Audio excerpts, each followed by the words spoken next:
My name is Emily Thompson. I just turned 30 and live in a quiet suburb of Michigan. Outside my window, I can see maple trees swaying in the wind, a place where you can feel the changing of the seasons. My husband Ryan and I have been together since college and got married right after graduation. He's 32 and works as an engineer at a local auto parts manufacturer. Our house is a 2-story home surrounded by a white picket fence. You could say we're living the American dream. After 5 years of marriage, we decided to have a child. I'll never forget the joy when the pregnancy test showed positive. Ryan and I hugged and jumped around.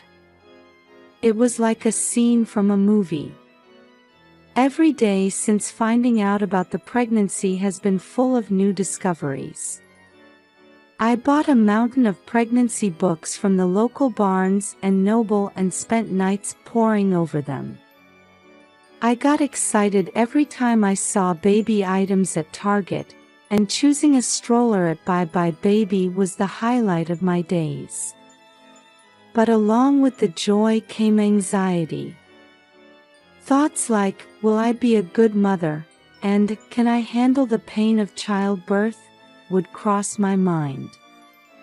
At those times, I'd hold the quilt my mother who lives nearby made for me, take deep breaths, and try to calm myself down. During the pregnancy, I attended prenatal classes at the local community center. Meeting other women in the same situation and exchanging information gradually built my confidence. On weekends, Ryan and I practiced Lamaze breathing techniques together, laughing as we acted out labor scenarios. Then, one day about 2 weeks before my due date, I was suddenly hit with contractions. Ryan, it's time. At my shout, Ryan panicked and started preparing. He grabbed the pre-packed hospital bag, and we jumped in the car. Ryan's car sped through the quiet residential streets illuminated by streetlights. In about 15 minutes, we arrived at Mercy Hospital. The large cross at the hospital entrance loomed in the night sky. A nurse waiting at the emergency entrance immediately brought a wheelchair. It's okay, Emily. Take deep breaths. The nurse's kind voice guided me as we headed to the maternity ward. As soon as we reached the room, the midwife Sarah came in.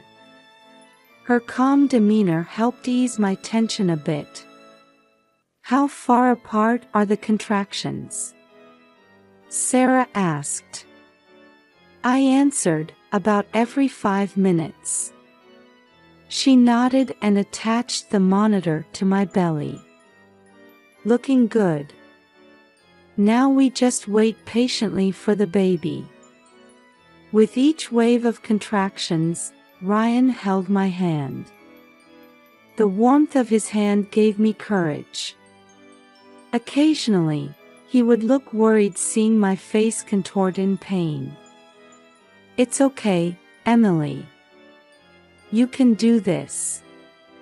As time passed, the intervals between contractions grew shorter. The clock on the wall moved slowly. As it started to get light outside, Sarah came to check on me again. Emily, it's almost time.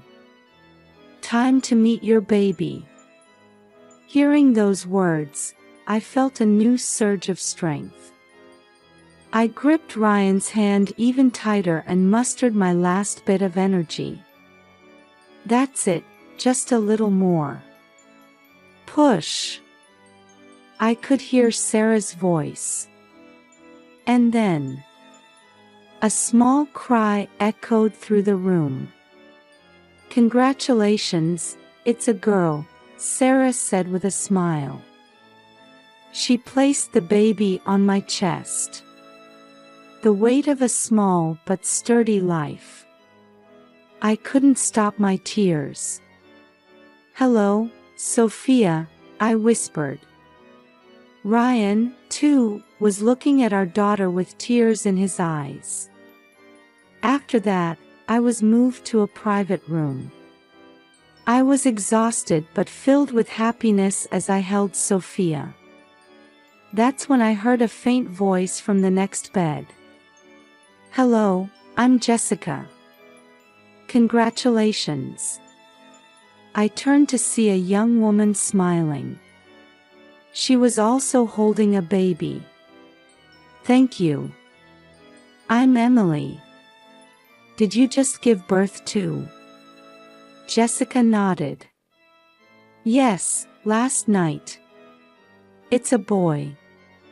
We exchanged smiles and talked about the new life we were about to begin.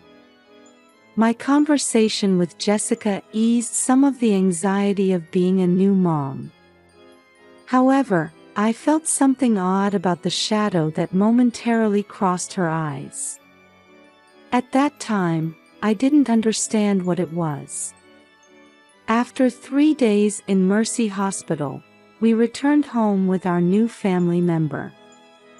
When we opened the front door, there was a homemade banner in the living room that said, "Welcome home, Sophia." Ryan must have prepared it in between his work. I felt a lump in my throat at his thoughtfulness.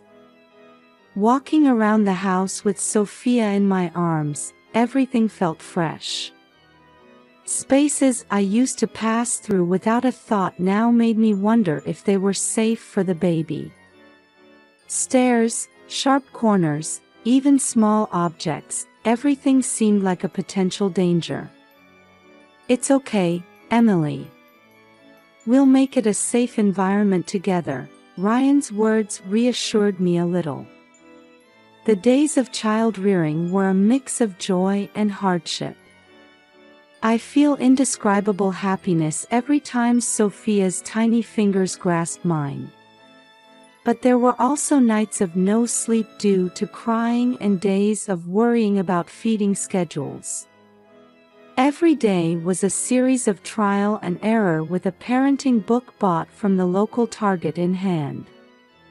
"Emily, you're an amazing mother," Ryan encourages me, but his work has become busier than ever.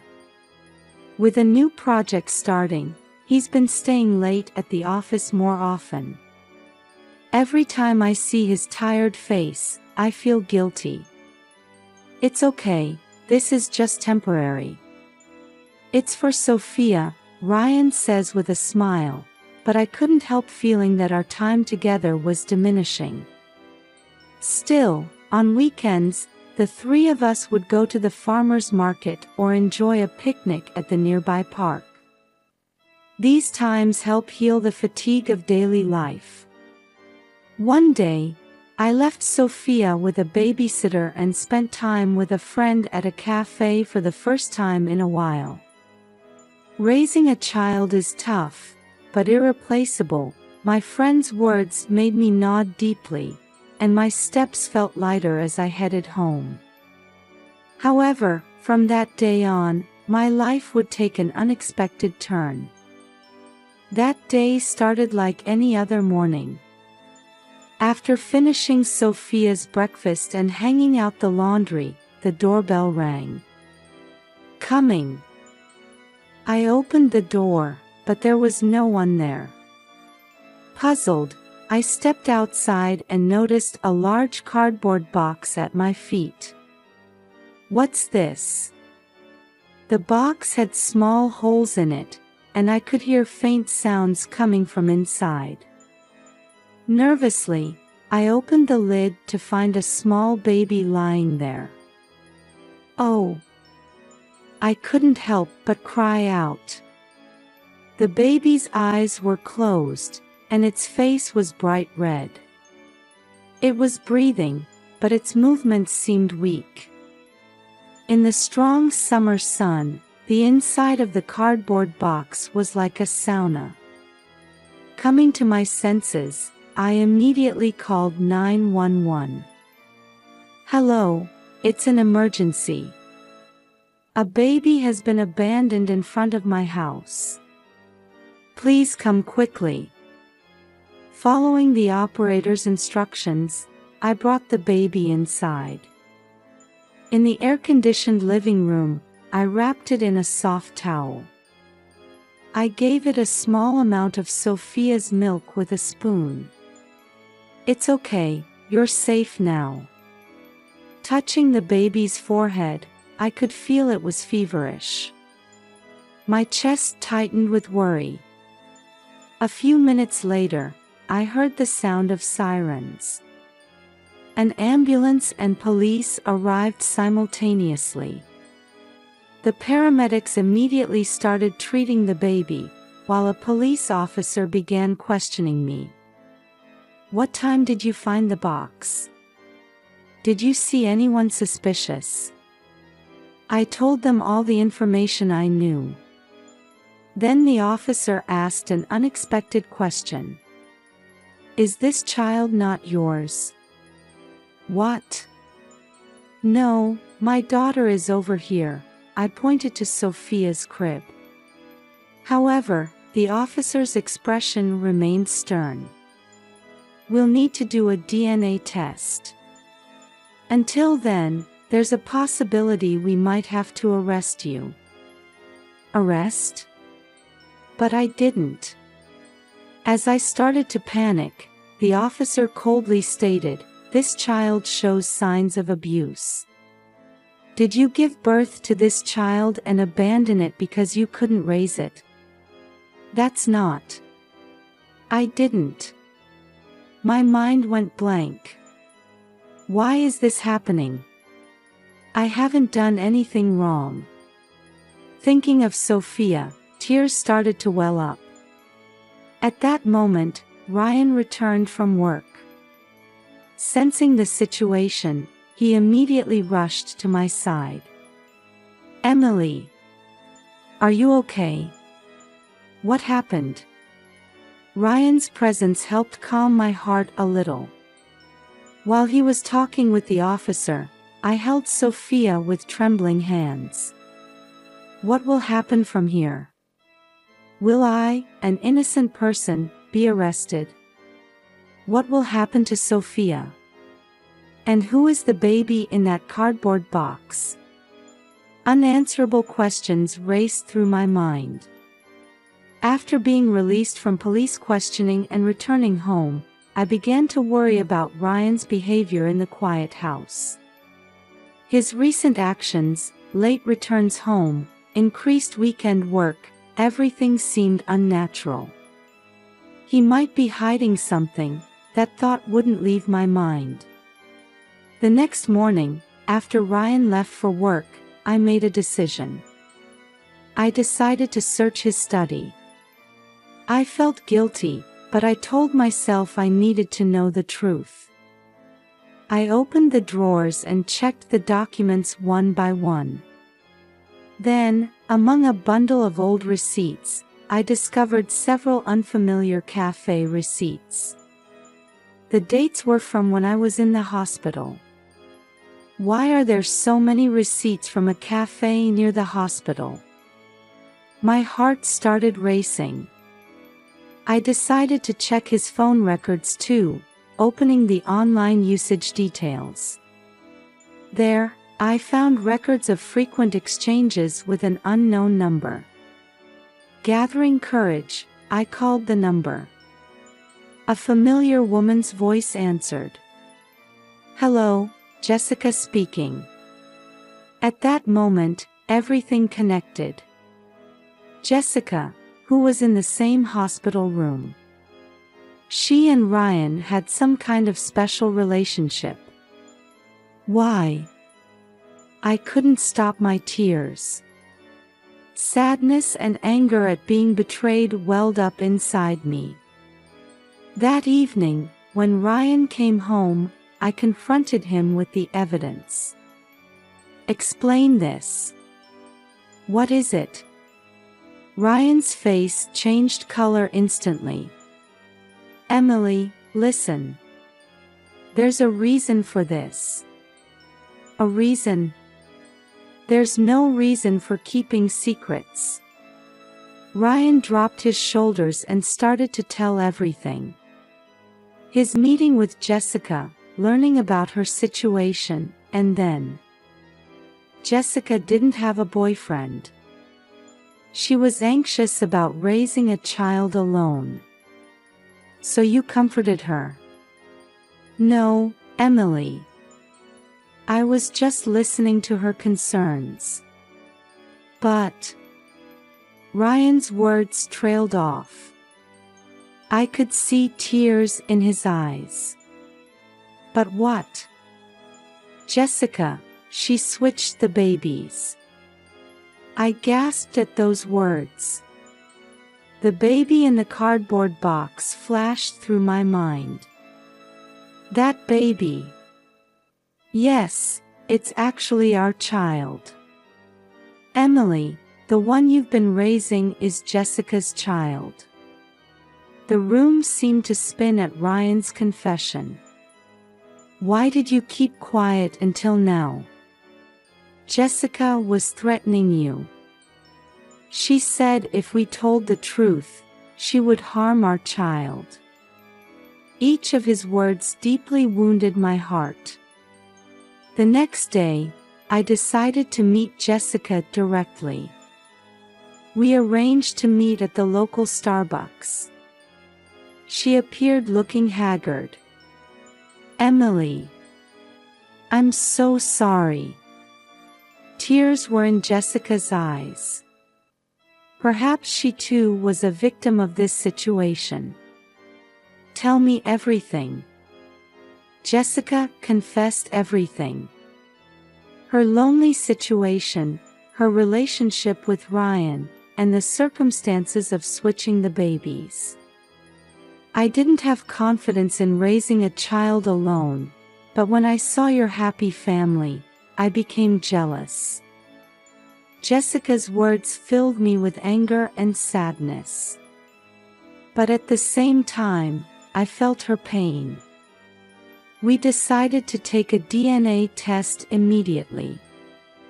The few days waiting for the results were like a nightmare. Ryan tried to support me, but I felt a distance growing between us. Then the test results came out. Jessica's confession was true. The baby we had been raising was indeed Jessica's child. And the baby in the cardboard box was our real daughter, Sophia. The moment I learned the results, various emotions washed over me. Joy, sadness, anger, relief. But above all, a strong feeling that I needed to protect both babies. Ryan was dumbfounded. Emily, what should we do? I took a deep breath and answered, they're both our children. We'll protect them. The truth was revealed. But we still didn't know how to move forward. The only thing clear was that we had to overcome this ordeal and create a new form of family. The day after the truth was revealed, we decided to hold a family meeting. Sitting on the sofa in the living room, with a heavy atmosphere hanging in the air, I took a deep breath and began to speak. Ryan, Jessica, and the babies. We need to decide how we're going to move forward from here. Ryan kept his head down, Jessica looked on the verge of tears, and the two babies were sleeping innocently.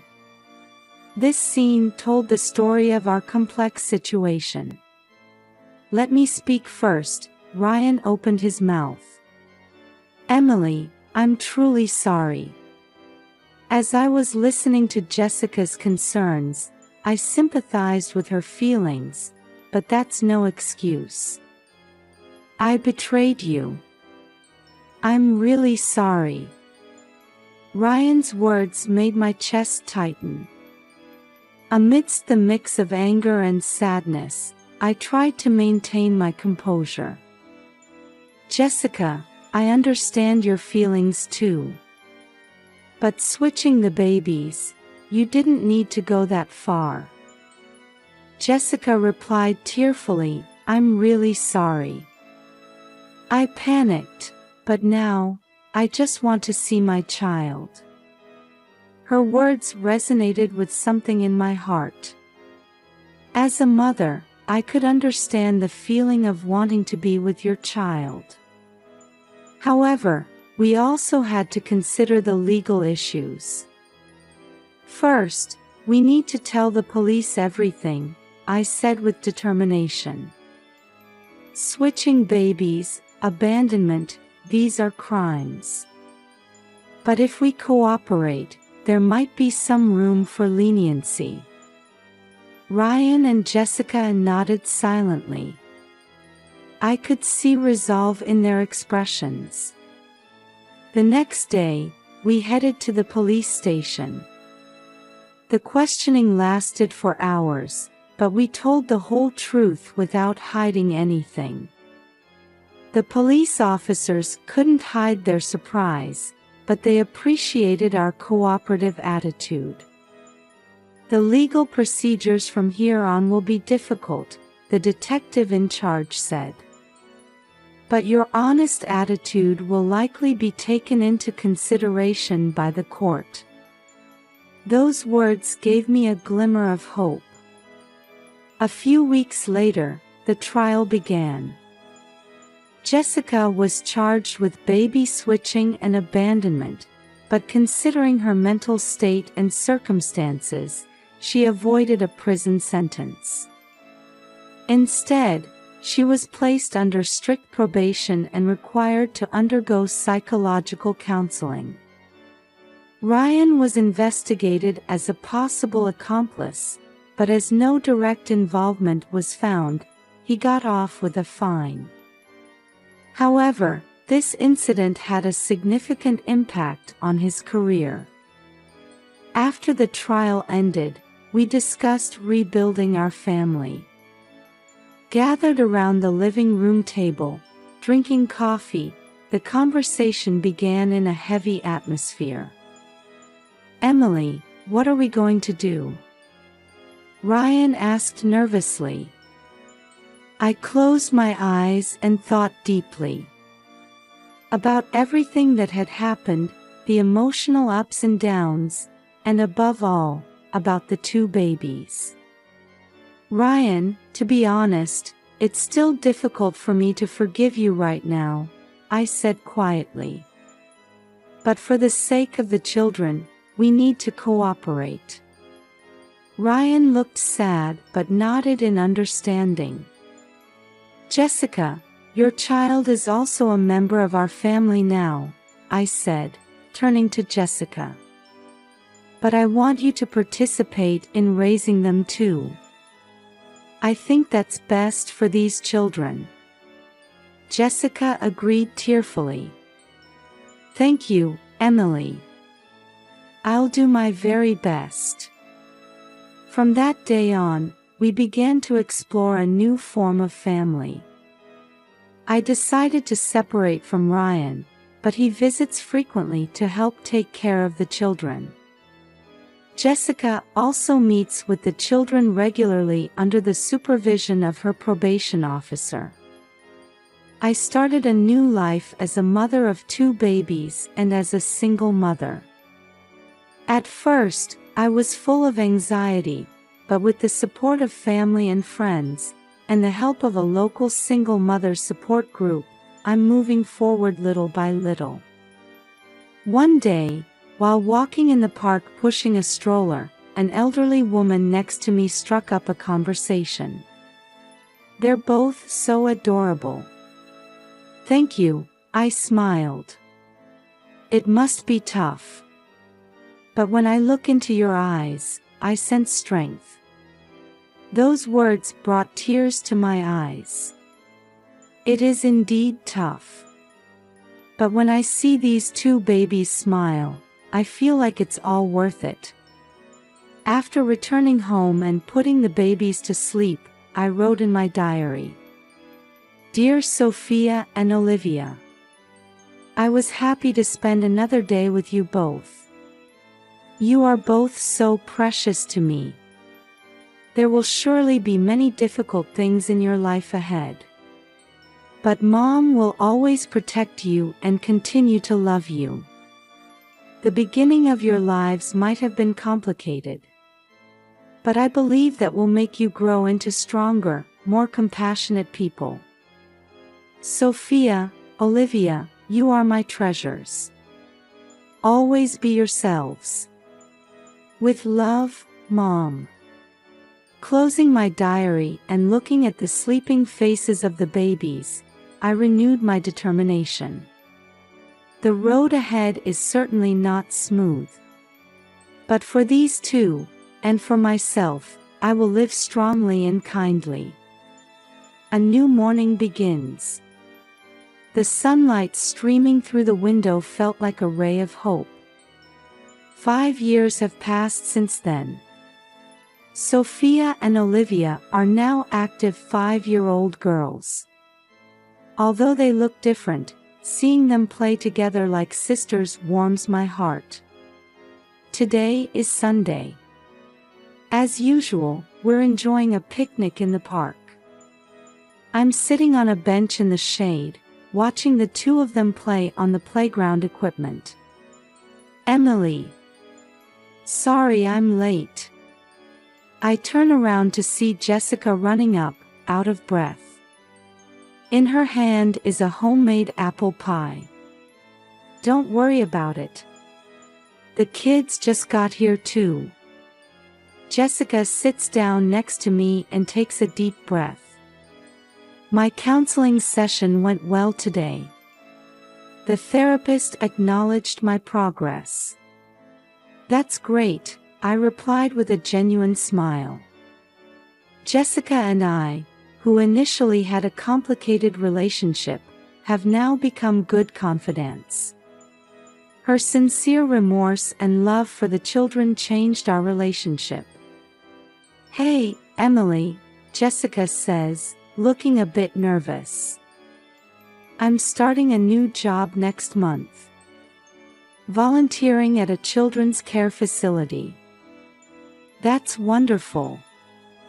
Your experience will surely be valuable. Tears glistened in her eyes. Thank you. I wanted to turn my past mistakes into something positive. Just then, Sophia and Olivia came running up to us. Mom! Aunt Jessica, they shouted in unison. What is it? Push us on the swings. We looked at each other and laughed. All right, let's go. As I pushed the swings, I looked up at the sky. White clouds were slowly drifting across the blue sky. Indeed, our lives have taken an unexpected path. But it's because we overcame these trials that we have the happiness we do now. Ryan and I divorced, but he still meets with the children regularly. He's reflecting on his actions in his own way and trying to be a good father. Me? As a single mother, balancing work and childcare is challenging. But thanks to the support of family, friends, and Jessica, I'm managing somehow. Yes, Jessica is now a dear friend. Her presence enriches our family. Hey, everyone, I called out to the children and Jessica. How about we have a sleepover at our house tonight? Yay! The children cheered, and Jessica nodded happily. At this moment, I felt truly happy from the bottom of my heart. Life is a series of unexpected turns. But I believe that with love and forgiveness, we can overcome any difficulty.